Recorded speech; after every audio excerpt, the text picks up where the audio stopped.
உலகம் முழுவதையும் நீ ஆதாயம் ஆக்கினாலும் உந்த நாட்டு மாவை நீ நஷ்டப்படுத்தினாலே, உந்த நாட்டு மாவை நீ நஷ்டப்படுத்தினாலே லாபம் ஒன்று உனக்கில்லையே, லாபம் ஒன்று உனக்கில்லையே, லாபம் ஒன்று உனக்கில்லையே.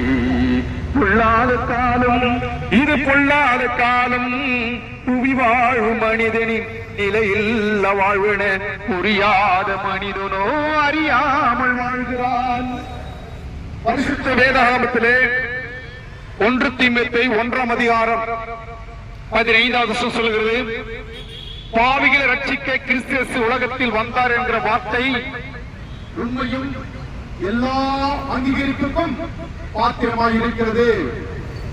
பாவிகளிலே பிரதான பாவி என்று கர்த்தருடைய வார்த்தையிலே அப்போஸ்தலனாகிய பவுலடியார் சொல்வதை நாங்கள் பார்க்கிறோம்.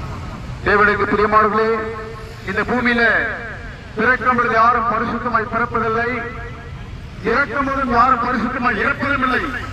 இந்த கர்த்தராகிய இயேசு கிறிஸ்து ஏற்றுக்கொண்டு அவருடைய ஜீவியத்தில் பிரவேசிக்கும் பொழுது, அவருடைய கிருபையில பிரவேசிக்கும் பொழுது, அவருடைய வல்லமையில பிரவேசிப்பது நல்ல ஒரு ஜீவனை தருகிறவராய், நல்ல ஒரு பலனை தருகிறவராய், நல்ல ஒரு கிருபைகளை தருகிறவராய், நல்ல ஒரு மகிமைகளை தருகிறவராய் இருக்கிறார் இயேசு கிறிஸ்துவானவர்.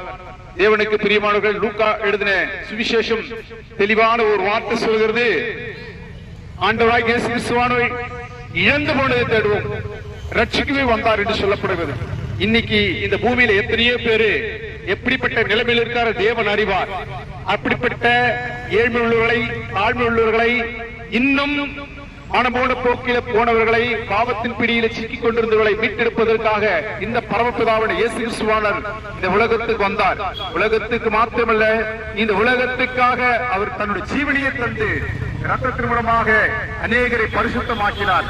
இந்த பரிசுத்தமுள்ள தேவனாய் கர்த்தர் இன்றும் ஜீவிக்கிறார். இன்று நல்ல கிருபையும் நல்ல வளமை கொடுக்கிறார். உங்களுக்கு நல்ல ஒரு இலவசமான ரட்சிப்பை கொடுப்பார். எந்த நிலைமையில் இருந்தாலும் ஆண்டு சமூகத்தில் உங்களுடைய அக்கிரமத்தை, உங்களுடைய மீறுதலை, உங்களுடைய சாபத்தை, உங்களுடைய பாவத்தை அறிக்கை செய். பாவங்களை ரட்சிக்க இந்த கிறிஸ்து உருவான்.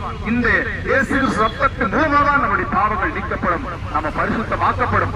பாவியாக இருந்த அந்த சவுளையும் தேவன் பவுலாக மாற்றி அவர் சொல்லுகிறார், பாவிகளிலே பிரதான பாவி என்று ஒத்துக்கொள்கிறார். இந்த பூமியில் பிறந்த நாம் அவருக்கு முன்பாக பாவி என்று ஒத்துக்கொள்ளும் பொழுது அந்த பரிசுத்தத்தின் தேவனாகி கட்ட நமக்கு கிருபையும் நல்ல வல்லமையும் கற்றுக் கொடுத்து உதவி செய்வாராக. கர்த்தர் தாமே இந்த இடத்தை ஆசீர்வதிப்பாராக. ஆமென், ஆமென்.